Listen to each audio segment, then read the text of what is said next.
Hi friends, मेरा नाम Nitin Patil.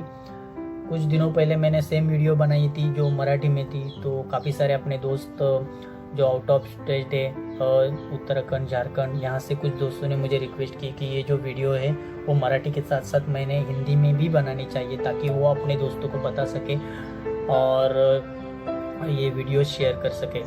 So friends, मेरी हिंदी इतनी खास नहीं है but will try to make it in Hindi. दोस्तों, जैसे मैंने बताया, मेरा नाम नितिन पाटिल, रहने के लिए रायगढ़ पनवेल में हूँ। By profession medical laboratory technologist हूँ और पिछले 10 सालों से ओम क्लिनिकल लैबोरेटरी जो पनवेल में ही चला रहा हूँ, जहाँ पे हम लोग all types of blood test करते हैं। इसी के साथ साथ मैं human right anti corruption action crime committee में हमारे जिला रायगढ़ का उपाध्यक्ष भी हूँ। दोस्तों, इन सारे कामों के साथ साथ मुझे एक काम बहुत खुशी देता है जब मैं मेरे दोस्तों को जॉब पे लगाता हूँ, उनको इनकम का सोर्स करवा के देता हूँ। सो फ्रेंड, आप में से कोई भी फ्रेंड्स अगर जॉब की तलाश में है तो मुझे जरूर संपर्क कीजिए।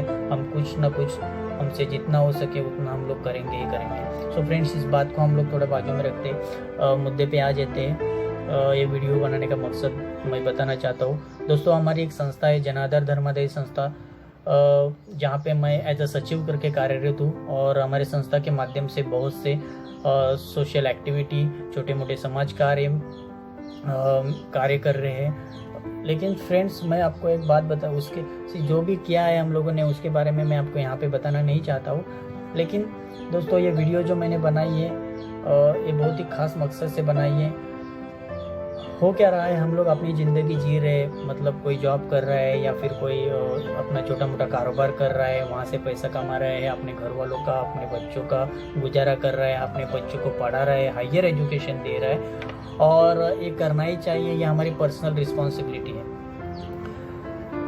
लेकिन दोस्तों, मैं आपको एक सोशल रिस्पॉन्सिबिलिटी के बारे में बताने के लिए आपसे एक 8 से 10 मिनट लेने वाला हूँ। फ्रेंड्स, होता क्या है, बाहर के दुनिया में भी ऐसे बहुत से स्टूडेंट्स हैं जो पढ़ना चाहते हैं लेकिन पैसों के कमी के कारण वो स्कूल नहीं जा पा रहे और अपनी पढ़ाई पूरी नहीं कर पा रहे, उनके माता पिता उनको पढ़ा नहीं पा रहे। तो ऐसे बच्चों के लिए क्या गवर्नमेंट कुछ ना कुछ कर रहे हैं। हमें गवर्नमेंट के खिलाफ हमें कुछ बोलना नहीं है यहाँ पे, या फिर हम में से बहुत से ऐसे दोस्त थे जो बिना किसी को बिना बताए इन स्टूडेंट को हेल्प दे रहे हैं। अप्रिसिएट, उनका भी धन्यवाद देना चाहूँगा। लेकिन मैं क्या चाहता हूँ, क्यों ना हम जो अकेला ऐसे काम कर रहे हैं वो इकट्ठा आके काम करें ताकि बहुत ज़्यादा बच्चों को हम लोग एजुकेशन हेल्प दे सके। इस विचार के साथ साथ मैंने हमारे जो संस्था है जनार्दन धर्मादायी संस्था, यहाँ के सारे सभासदों को लेके एक मीटिंग बुलाई और उनके सामने बात कही। सबको बहुत अच्छी लगी थी कि हम लोग कुछ ना कुछ उस बच्चों के लिए करेंगे, लेकिन करेंगे क्या, ये बहुत बड़ा क्वेश्चन मार्क था हमारे सामने। तो कुछ दिन ऐसे ही गए। कुछ दिनों के बाद हम सबके मन में एक बात आ गई कि क्यों ना हमें लोग अपने इनकम से थोड़ा थोड़ा पैसा बाहर निकालें और जो भी फंड जमा हो जाएगा वो फंड हम ऐसे बच्चों के एजुकेशन में लगाएंगे। सर, ये बात बहुत ही बड़ी बात संस्था के सभासदों ने कही थी, मुझे बहुत अच्छी लगी थी कि चलिए हम ऐसे ही किया करेंगे कि 1 रुपये, 10 रुपये, 100 रुपये हम लोग निकाले करेंगे और उन बच्चों के एजुकेशन में लगाया करेंगे।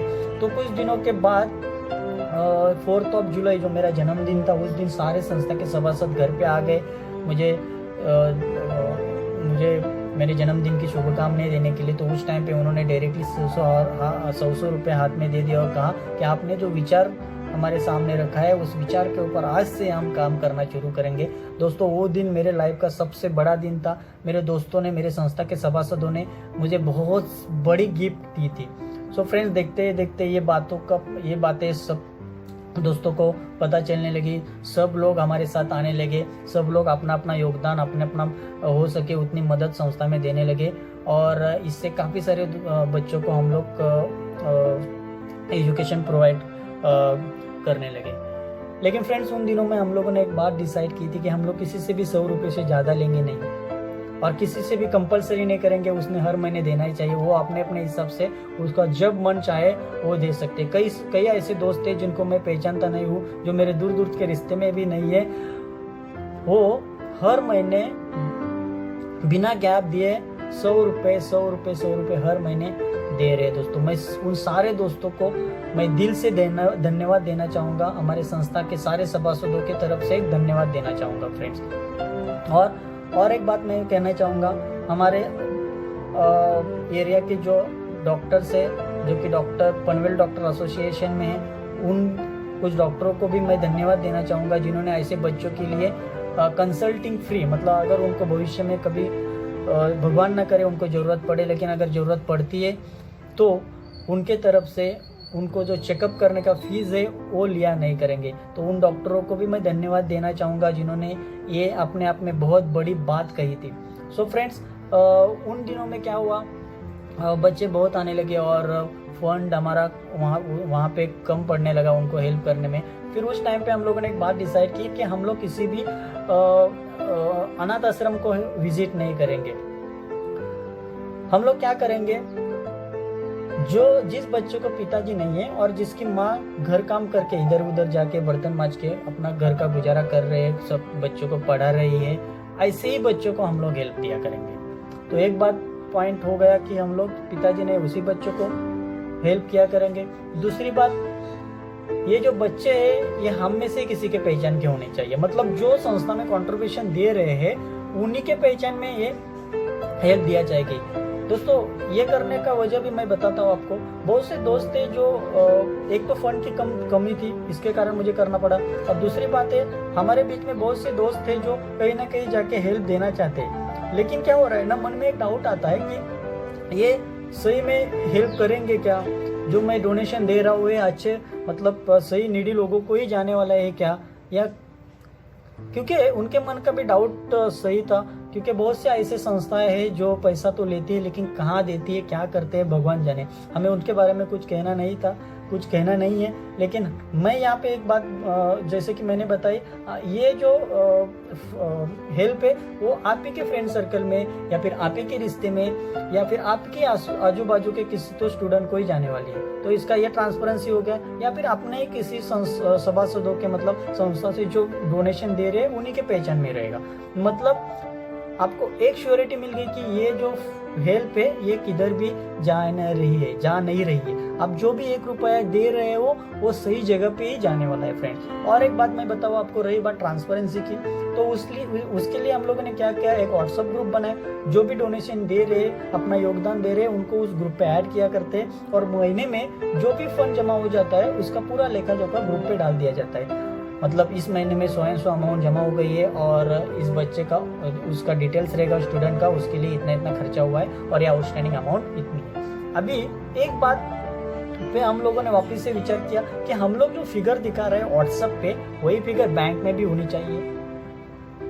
सिंपल सी बात थी, क्योंकि जो फिगर व्हाट्सएप ग्रुप पे है वो बैंक में होनी चाहिए।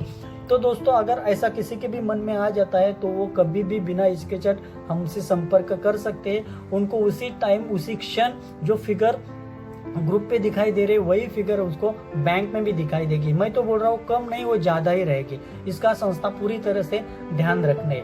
सो दोस्तों देखिए, ये सारी बातें सुनने के बाद मुझे पता नहीं आप लोग क्या सोच रहे हैं या फिर क्या कमेंट्स करोगे।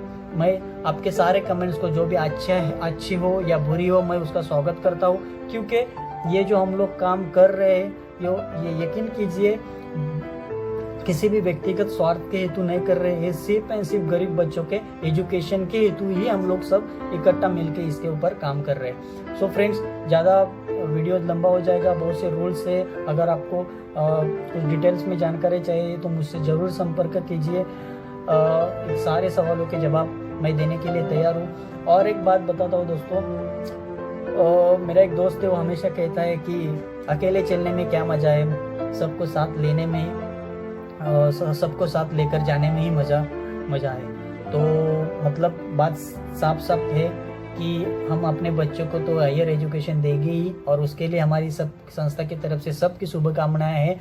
लेकिन आपके वजह से अगर कोई अनाथ निराधार स्टूडेंट अगर हायर एजुकेशन ले लेता है तो जिंदगी में इससे बड़ी खुशी आपको नहीं मिलेगी फ्रेंड्स, क्योंकि उस स्टूडेंट का आपके दिए हुए डोनेशन से उसका एजुकेशन पूरा हुआ है फ्रेंड्स। तो ज़्यादा बात नहीं करूँगा फ्रेंड, आपने मेरी बातें सुनी, मुझे एक्चुअली क्या कहना है और आपका योगदान क्या रहने वाला है ये मुझे लग रहा है मैंने आप तक पहुँचा है। इसका ऊपर आपको सोचना है कि सही में ये लोग काम कर रहे हैं क्या, इनका साथ देना चाहिए था। मैं तो बस इतना ही कहना चाहूँगा। तो पिछले 1 साल से हम लोग इसके ऊपर काम कर रहे हैं, आगे भी करते रहेंगे। आपका साथ उसमें रहेगा तो हमें बहुत खुशी हो जाएगी। फ्रेंड्स, धन्यवाद, आपने 10 मिनट मेरी बातें गौर से सुनी। और मैं और कुछ बात बताने के लिए है नहीं, जितना था मैंने कह दिया है फ्रेंड। जो भी कहा है पूरे दिल से कहा है, तो इसके ऊपर ज़रूर विचार करिए। धन्यवाद, धन्यवाद, धन्यवाद।